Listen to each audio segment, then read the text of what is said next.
In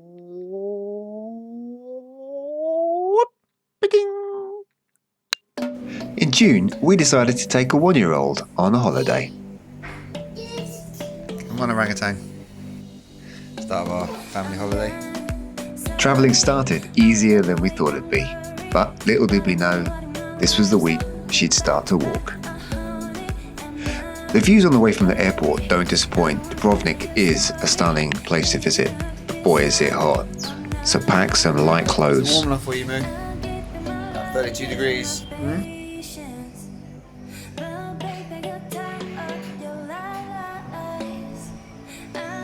Ellie moves asleep, and Mummy managed to walk past the Captain Candy store.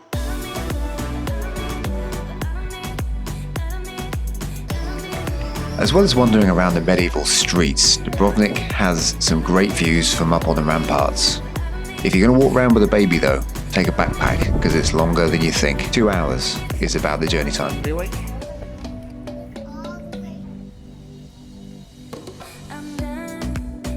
Dubrovnik's heritage can be traced back to the 8th century, so if you're a history buff, that's great, but it's also been the setting for some notable films and TV series, Game of Thrones being one of the most recent. There's no need to do a Thrones tour though. There are so many tour guides down one of the many alleyways that you just need to jump onto one of these.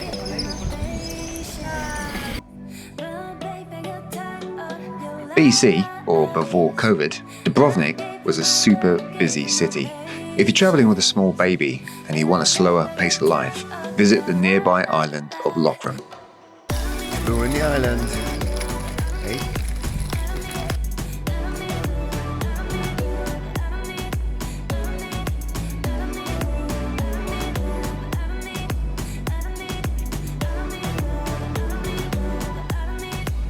To add some variety to our trip of Croatia, we decided to head by hire car to Kotor in Montenegro.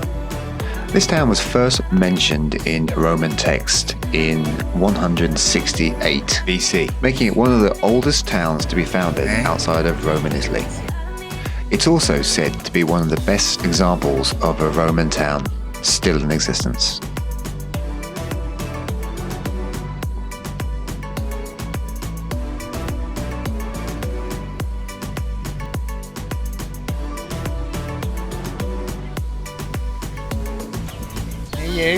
Heading to Montenegro for a few days at the end of a Croatian trip might seem like going out your way. However, pace of life here is amazing, and the drive to Kotor from Dubrovnik was only 2 hours.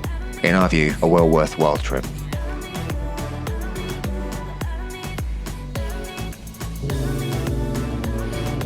At some point, travel's going to get back to the way it was BC. So if you're looking to travel with a small baby and you're on the fence as to, how much hard work it is, for us, it was better than we thought, and certainly a worthwhile experience, and the memories speak for themselves. 1,822. Importantly though, both countries are safe and family friendly. Stay safe out there and travel when you think the time is right for you. Thanks for watching my video.